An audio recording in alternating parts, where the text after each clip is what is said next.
그들이 무리에게 이르매 한 사람이 예수께 와서 꿇어 엎드려 이르되 주여, 내 아들을 불쌍히 여기소서.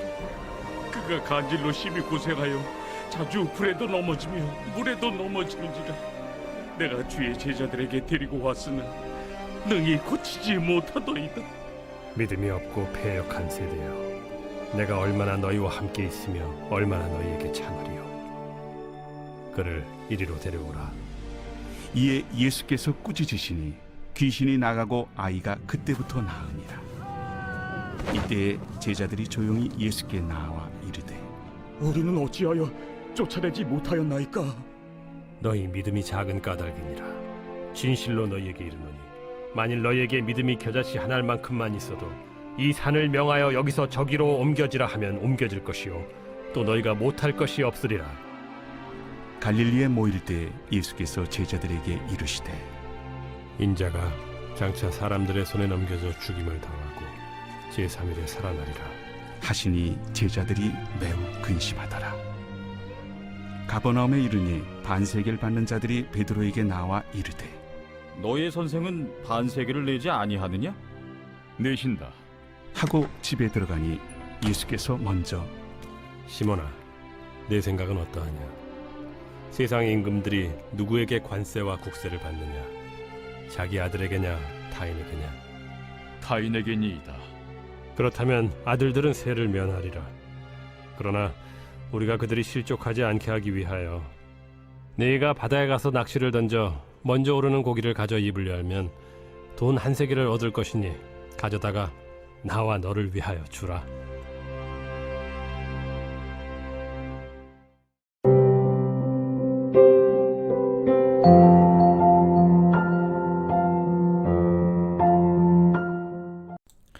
여러분 반갑습니다. 오늘도 큐티로 여는 기막힌 하루입니다. 본 말씀 마태복음 17장 14절부터 27절의 말씀입니다.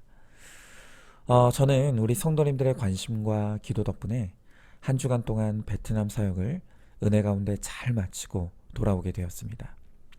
아마 많은 성도님들께서 이 베트남 사역의 열매들이 어떤 것이 있는지 궁금하실 것 같습니다. 그래서 오늘 저는 본문의 말씀을 묵상하면서 하나님께서 이번 사역을 통해 이루신 너무나 아름답고 놀라운 이 결과들, 열매들을 나눠보려고 합니다. 자, 오늘 본문에는요, 귀신 들려 간질로 고생하는 아들을 예수님께 데려온 한 아버지가 등장합니다. 그런데요, 사실은 이 아버지는 예수님께 아들을 데려가기 전에 먼저 제자들에게 데려갔었습니다. 하지만 제자들은 아들에게 들린 이 귀신을 쫓아내지 못했습니다. 이때 예수님은 제자들 향해 믿음이 없고 패역한 세대다 라고 강하게 책망하십니다. 그러면서 만일 너희에게 믿음이 겨자씨 한 알만큼만 있어도 이 산을 명하여 여기서 저기로 옮길 것이며 너희가 못할 일이 없으리라 라고 하십니다. 저는 오늘 이 말씀을 묵상하면서 바로 저야말로 믿음이 없고 패역한 바로 이 제자들이라는 것이 인정이 되었습니다. 몇 달 전 어느 날 노예 목사님으로부터 한 통의 전화를 받았습니다. 베트남 현지의 목회자들 대상으로 하는 세미나를 개최할 예정인데 저에게 큐티 목회를 소개하는 강의를 해달라는 것이었습니다. 저는 이 제안을 받고 가만 말씀을 묵상했습니다. 그날 말씀이 출애굽기 29장 42절 43절의 말씀. 거기서 너희와 만나고 내게 말하리라.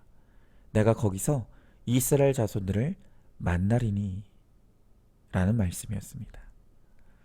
저는 이 말씀을 통해 베트남으로 가는 것이 하나님의 뜻이며 하나님께서 저의 사역을 통해 그곳에 있는 목회자들을 만나기를 원하신다는 것을 강하게 깨닫게 되었습니다.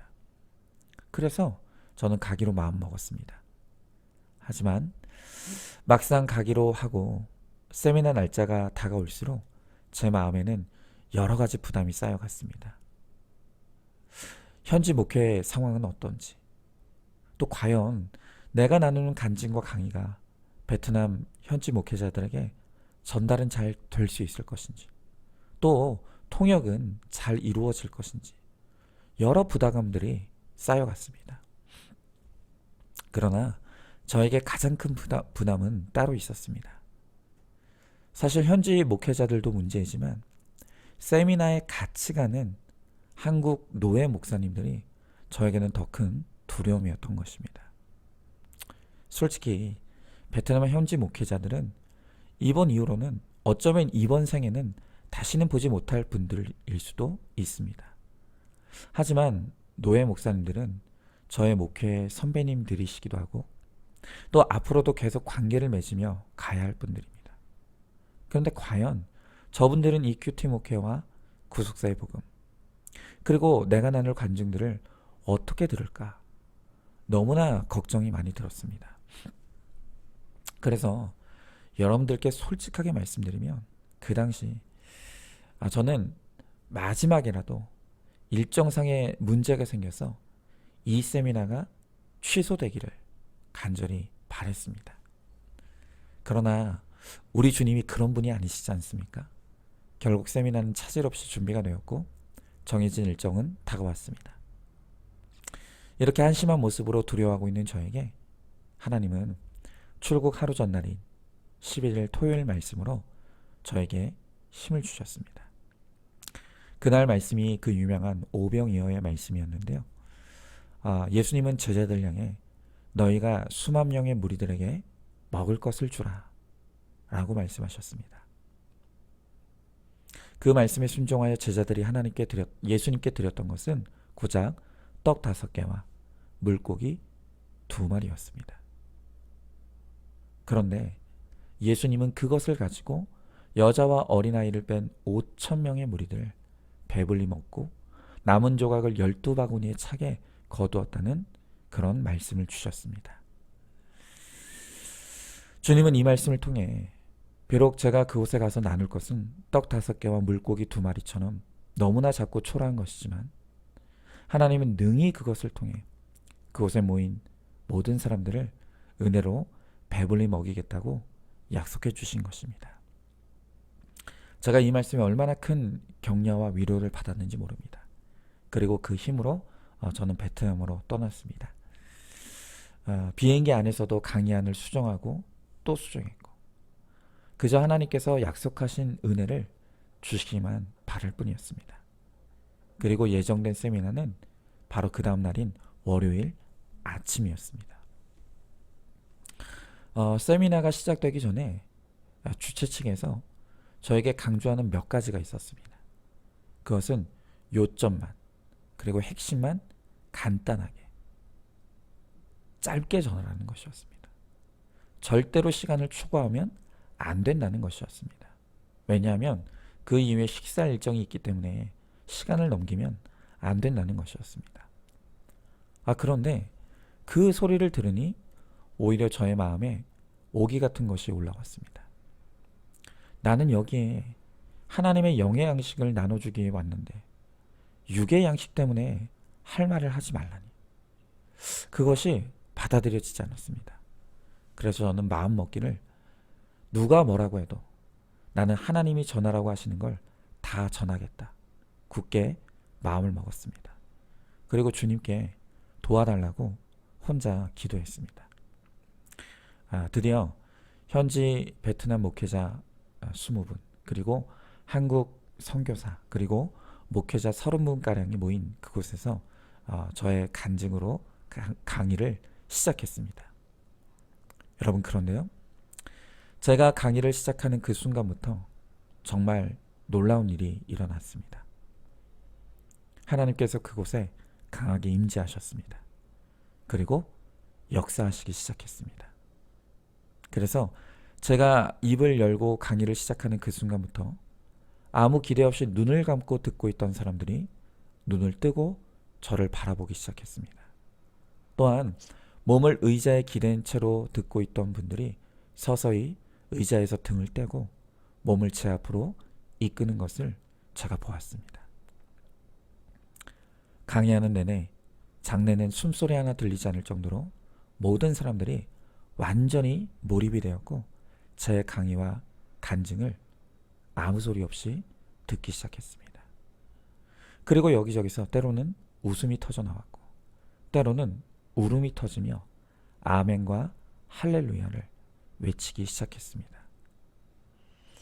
저는 이 강의를 하면서 내가 여기 온 것은 하나님이 나를 보내셨기 때문이라고, 또한 하나님은 이곳에 저의 간증과 강의를 들어야 될 그 한 사람이 있다고 말씀해 주셨다고 외쳤습니다. 또한 나는 그 한 사람이 누군지 모르지만 하나님께서 반드시 그분에게 이 시간을 통해서 찾아가 주실 것이고 만나 주실 것이라고 강하게 말씀드렸습니다. 자, 그리고 강의가 끝났습니다. 강의를 마치고 나자 베트남 현지 목회자들이 앞다투어서 저에게 찾아와 인사를 했습니다. 그리고 우리들 교회에서 준비해준 큐티인 베트남어 번역본을 자신의 교회 성도들에게 소개하고 싶다면서 모두 앞다투어 가져갔습니다.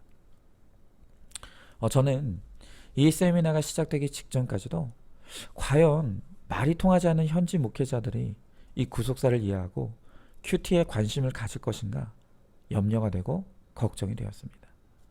하지만 저의 염려가 완전히 무색할 정도로 현지 목회자들이 저의 간증과 강의에 너무나 많은 은혜를 받고 기뻐했습니다. 그리고 무엇보다 놀라운 것은 현지에서 사역하시는 선교사님을 통해서 한국에서 지원만 해준다면 큐티 책을 4,000부를 제공해 줄 것을 요청해 오셨습니다. 자신들의 교회에 이제 큐티를 공급하고 싶다는 것입니다. 그런데 이 문제는 우리들 교회 지원이 가장 중요하기 때문에 이제 우리들 교회와 함께 논의를 해 나가야 할 것 같습니다. 자, 그런데 이 세미나를 통해서 저의 가장 큰 놀라움은 따로 있었습니다. 제가 앞서도 현지 목회자들보다 노예 목사님들이 더 걱정된다고 말씀드리지 않았습니까? 그런데 하나님은 그런 저의 염려도 완전히 깨트리셨습니다. 세미나가 끝나자 목사님과 사모님들이 각자의 죄를 저에게 고백하셨습니다. 그리고 어떤 분은 목사님께서 말씀하신 그 한 사람이 바로 나인 것 같다고, 나를 위해서 하나님께서 이 시간을 허락하신 것 같다며 은혜의 고백과 눈물을 흘리시기도 했습니다. 또 어떤 목사님은 이번에 들려준 저의 그 간증을 자신의 교회에 와서 그대로 전해달라는 요청을 해주셨습니다. 그래서 저는 아마 몇 달 후에 그 교회 가서 또 이 간증 집회를 하게 될 것 같습니다. 이렇게 하나님께서 이번 세미나를 통해 하신 일들을 바라보면서 정말 저야말로 믿음이 없고 패역한 세대라는 것이 얼마나 인정이 되고 회개가 되는지 모릅니다. 제가 하는 것이 아닌데 하나님은 하시고자 하시면 저같이 아무것도 아닌 사람을 통해서도 얼마든지 역사하실 수 있는데 저는 겨자씨만한 작은 믿음조차도 없기에 하나님의 일을 막으려고 했던 너무나 패역한 목사입니다. 저는 말도 안 통하는 베트남 목회자들에게 저의 간증을 전하는 것, 그리고 선배 목회자들 앞에서 강의하는 것이 마치 산을 옮기는 것 같은 불가능한 일처럼 여겨졌습니다. 그러나 주님은 억지의 심정으로 지었던 십자가조차도 순종으로 받아주셔서 저를 통해 정말 산이 옮겨지는 기적 같은 은혜를 베풀어 주셨습니다. 이 일들을 가능하게 하신 분은 오직 하나님이십니다. 그래야기에 하나님께만 모든 영광을 돌려드립니다. 하지만 또한 이 부족한 목사를 위해서 뒤에서 기도와 관심으로 후원해 주신 우리 안산중앙교회 모든 성도님들, 그리고 이 설교를 듣는 타교회 성도님들께도 감사를 드립니다. 저는 세미나 후에도 이 큐티 목회와 구속사의 복음을 위해 저와 우리 교회 성도님들이 얼마나 아름답게 변화되었고 또 변화되어는 아름답게 변화되고 있는지를 자랑하는 기회를 가질 수가 있었습니다. 이런 거룩한 자랑을 가능하게 해준 우리 성도님들께 감사할 따름입니다. 저는 2월 20일 날 한국에 도착했습니다. 한국에 도착한 날 큐티 말씀인 마태복음 16장 21절에서 예수님께서 비로소 복음을 나타내셨다 라고 말씀하고 있습니다. 저는 이 말씀을 보면서 이번 베트남 사역을 통해서 비로소 복음을 나타내기를 간절히 원하시는 하나님의 마음을 느끼고 있습니다. 저는 이번 사역을 통해 저같이 아무것도 아닌 목사를 통해서도 강하게 일하시는 하나님을 체험했습니다. 하지만 여전히 저는 믿음이 없는 패역한 목사에게 두렵고 도망가고 싶은 마음이 있습니다. 이제는 이런 저를 사랑으로 꾸짖으시는 하나님의 음성에 순종하기를 원합니다. 그리고 하나님이 어디로 이끄시던 어떤 복음을 외치게 하시더라도 그 뜻대로 나아가기를 원합니다. 다시 한번 하나님께 영광을 돌리고 우리 성도님들께도 감사의 인사를 전합니다. 자, 질문해 봅니다. 하나님이 하시면 못 이루어질 일이 없다는 것을 믿어야 될 구원의 대상이 누구입니까? 하나님께서 나 같은 자를 통해 구원의 역사를 이루길 원하신다는 것을 믿고 있습니까? 자, 오늘도 2월 20일 보석 상자입니다. 자녀는 부모의 거울입니다. 문제만 일으키는 자녀를 보며 할 일은 눈물을 흘리며 회개하는 것밖에 없습니다. 문제는 없습니다. 문제, 부모만 있습니다. 아멘. 우리 함께 기도하겠습니다. 하나님, 저는 믿음이 없는 패역한 목사입니다. 하나님께서 저 같은 자를 통해서도 일하시길 원하시고 또한 한 사람에게 복음을 듣게 하길 원하신다고 하시는데 저는 믿음이 없기에 패역하기에 저에게 맡겨주신 사명을 부담스러워했고 저의 사명지로부터 도망가려고 했던 너무나 악한 죄인입니다. 하지만 억지로라도 지었던 그 십자가조차도 주님은 순종으로 받아주셔서 저를 통해 이 베트남 현지 목회자들에게 그리고 같이 동행했던 또 한국의 목회자들에게 이 복음을 전하게 하시고 또한 은혜를 베풀어 주셨습니다. 저 같은 자를 통해서도 강하게 역사하시는 하나님의 은혜를 체험케 하심을 감사드립니다. 주님, 이제는 조금 더 하나님께 나아가는 믿음으로 하나님의 이끄심에 순종할 수 있게 하시고 또한 주님이 일하심을 나타내는 사명의 은혜의 통로가 될 수 있도록 주님, 저와 우리 교회를 사용하여 주시옵소서. 믿사오며 사랑이 많으신 우리 예수님 이름 받들어 기도 드리옵나이다. 아멘. 오늘도 큐티로 기막힌 하루를 살아내는 하늘가족 공동체 우리 모든 성도님 되시기를 주님의 이름으로 축복합니다.